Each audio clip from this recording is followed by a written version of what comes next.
Sejam bem-vindos ao canal Hélio Gustavo.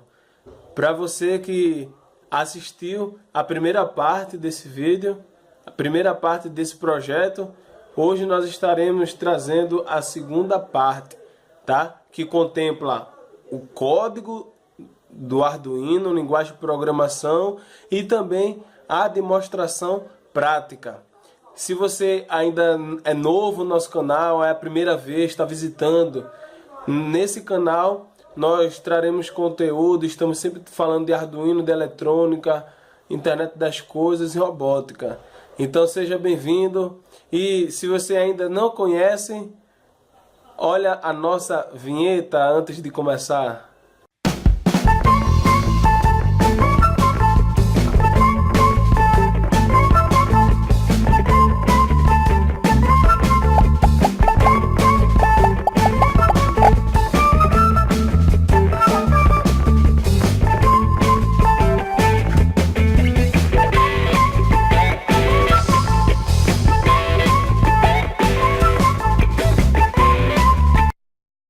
Linguagem de programação, depois de ter visto o algoritmo e visto estes conceitos, vai ficar bastante fácil de entender. Então a primeira coisa é incluir, tá? É incluir a biblioteca para calcular o valor da corrente, tá? Então você apenas com uma biblioteca e uma linha de instrução você vai calcular a corrente eficaz. Depois você precisa declarar, tá, a variável que você vai utilizar para calcular a corrente. Depois você vai declarar os pinos, o pino para o sensor de corrente e o pino para o sensor de tensão, ou seja, pino analógico a 1 e pino analógico a 0. Aqui, pessoal, nós temos a declaração de diversas variáveis, tá? Então, assim, para facilitar aqui, o que é que acontece? Nós temos aqui primeiro que declarar variáveis para medir, marcar o tempo da corrente passando pelo zero e o tempo da tensão passando pelo zero, e outra variável para medir a defasagem, tá bom? Para armazenar essa diferença. Outra coisa é o seguinte, nós temos que marcar também o tempo, conforme nós vimos no algoritmo, o tempo que você está iniciando a sua medição para você calcular a energia elétrica, ou seja, para você calcular o intervalo de tempo. Então, o início e o fim, tá? E o tempo total, o intervalo de tempo. Tempo inicial, tempo final e intervalo de tempo. São exatamente essas três variáveis. Outra coisa aqui que vai ser importante nós declararmos serão as variáveis para armazenar o quanto você está consumindo de energia elétrica, tá? Então, a energia elétrica consumida naquele ciclo, a energia elétrica acumulada, ou seja, depois de um dia, por exemplo, não é? Vai estar acumulando. E outra variável aqui, que eu coloquei a variável para você colocar no monitor serial. Aí eu criei mais uma variável porque eu vou mudar a unidade, miliwatt, watt-hora, quilowatt-hora, tá? Você vai ver lá na frente. Eu preciso declarar também variáveis para o ângulo, para o valor analógico lido, não é? Para o valor da tensão, para calcular a tensão eficaz, tá? Um contador, ou seja, você vai querer a média de quantos valores de potência, não é? Você pode colocar 1000, pode colocar 100, e isso vai ficar ao seu critério. E uma variável, não é? Para armazenar o fator de potência. O fator de potência, tá? O ângulo e as energias eu declarei como float porque ele vai ter casas decimais, tá? Então, em determinados momentos são valores pequenos e aí é importante estar tipo float. Aqui no Void Setup eu vou declarar o sensor de corrente, um parâmetro da biblioteca, porta serial, tá? Porta serial, e marcar o tempo de início da energia elétrica, tá? Depois eu vou calcular o fator de potência. Então, para calcular o fator de potência, eu preciso ler o valor analógico, não é? E eu vou ficar fazendo essa pergunta o tempo inteiro. O valor analógico lido está entre 510 e 514, ou seja, ele está próximo de 512, está passando pelo zero. Se estiver passando pelo zero, ele entra dentro desse if aqui. E aí, o que é que ele faz? ele marca o tempo da tensão. Eu coloquei em microsegundos, através da função micros, né? Então depois eu vou ler agora o pino do sensor de corrente para verificar se ele está passando pelo zero. Enquanto não passar pelo zero, aí nós vamos utilizar a função while. Enquanto não passar pelo zero, ele vai ficar nesse loop, ou seja, valor lido é menor que 500 ou maior que 520, ou seja, está fora do zero. Enquanto essa afirmação for falsa, ele vai permanecer, não é? Ou seja, ou melhor, enquanto essa afirmação for verdadeira, ele vai permanecer dentro desse while. Quando ele sai, quer dizer que ele detectou um zero. Então, ele marca o tempo da corrente. Depois, ele calcula a defasagem entre os tempos, tá? Lembrando que esse 224 é para compensar os efeitos dessa leitura aqui analógica e da última leitura analógica aqui do while, tá? O Atmega ele leva 112 microsegundos para calcular a defasagem. Ou melhor, para fazer a amostragem do sinal analógico. Aqui eu estou tirando ruído, basicamente leituras indesejáveis, depois que eu testei muito aqui, tá? E aqui eu vou fazer exatamente o ângulo. Ora, se o período da onda é 16,6 milissegundos, quer dizer que 1/4 do período equivale a 4,16 milissegundos, ou seja, 4.166 microsegundos. Ou seja, eu vou variar de 0 a 90, não é? E de 0 a 4.166 microsegundos. Encontro o ângulo da defasagem, calculo o fator de potência, que eu preciso transformar em radiano, né? Por isso que eu coloco o valor de π, que é 3,14. Encontrei o fator de potência. Depois eu vou encontrar o valor da tensão eficaz. O que é que eu fiz para encontrar o valor da tensão? Eu encontro o valor de pico do valor analógico, tá?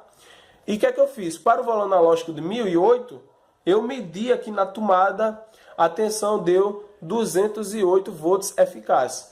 Então, fazendo um fator, não é? Toda vez que eu leio o valor analógico, eu vou multiplicar por esse fator de 0,2063. E aí eu vou encontrar a tensão eficaz. Depois calculo a corrente eficaz aqui, ó. Tá? É só essa linha de instrução. Calculou a corrente eficaz. A potência ativa, você vai calcular, não é? Tensão eficaz vezes corrente eficaz vezes fator de potência. Depois você vai aqui exatamente aqui nessa parte aqui, eu estou tirando qualquer leitura porque eu vou calcular a média. Então qualquer potência que for zero eu estou tirando aqui. Porque o seu circuito, como está sendo percorrido por corrente, está dissipando está consumindo alguma potência. Então não pode ser zero. Então eu faço uma média aqui de diversos valores aqui, ó. Eu vou calculando a média e depois eu faço a contagem aqui. A potência da potência ativa, não é? E verifico se a contagem, não é? Se a contagem aqui ela chegou na contagem desejada, que no caso aqui eu coloquei como 25 leituras. Então depois ele marca o fim da energia elétrica e vai calcular a energia elétrica, tempo total, não é? Calcula o intervalo do tempo, marca o tempo do início para não perder tempo para a próxima medição. E depois ele vai calcular a energia elétrica, ou seja, potência vezes tempo, tá? Depois eu zero a potência ativa média, porque eu vou calcular novamente depois.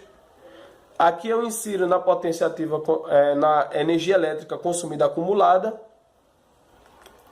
E depois aqui, ó, pessoal, eu vou exatamente fazer vou mostrar no monitor serial, você poderia mostrar também no display, tá?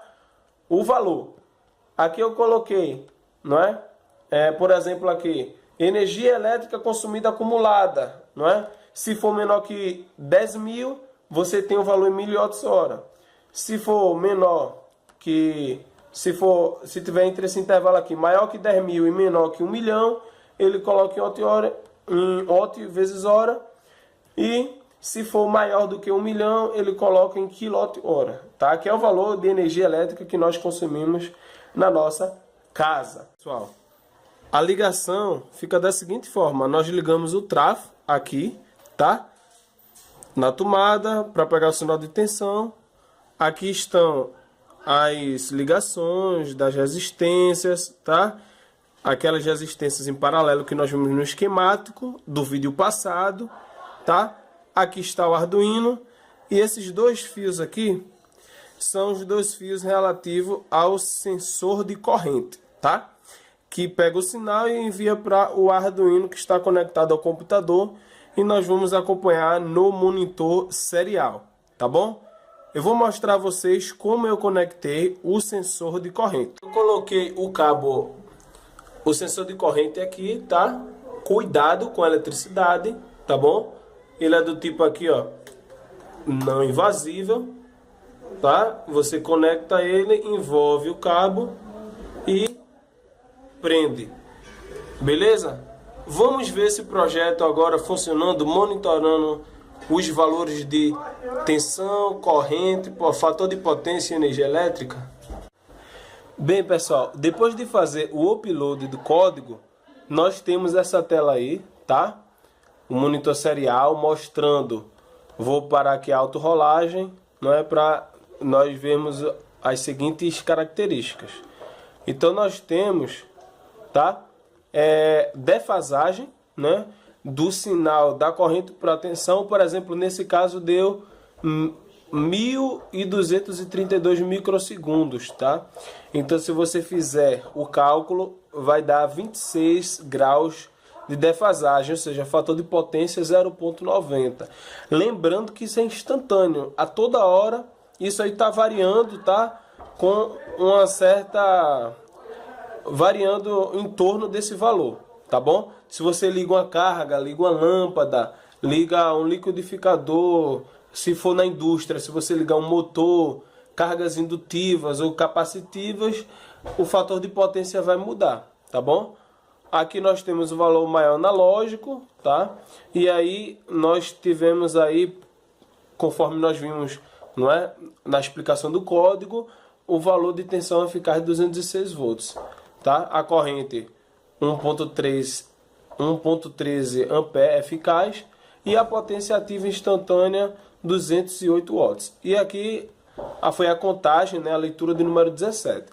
Lembrando que vai até a contagem de número 25. Então, por exemplo, aqui, ó, continuando 21, 22, 23, 24, 25. Pronto. Quando chega em 95, ele calcula, não é, a energia elétrica acumulada, tá? Então, por exemplo, como eu acabei de ligar, ele está dando 9.309 mWh. Então esse valor vai crescendo até se transformar em watt-hora e quilowatt-hora. Aí você pode fazer a comparação com o relógio da sua casa. Lembrando, pessoal, que vocês, se quiserem testar mesmo na sua casa, precisam testar e conferir com o medidor para ver se esse valor aqui está batendo com o medidor, tá? E se precisar de ajustes, não é? Para cada caso, para cada projeto, vocês farão o ajuste, tá bom? Eu vou deixar aqui na minha casa testando para ver o erro, para ver a precisão, mas acredito que, não é, o caminho das pedras é por aqui, tá bom? Gostaram do vídeo? Se vocês gostaram, eu peço para que vocês possam curtir, possam comentar e compartilhar, não é, este vídeo. E se ainda não é inscrito no nosso canal, possa inscrever-se e ativar o sininho para receber notificações de novos vídeos, tá? E novos conteúdos. Obrigado, tá? Pela audiência, obrigado por estar acompanhando o nosso canal. Valeu e até o próximo vídeo.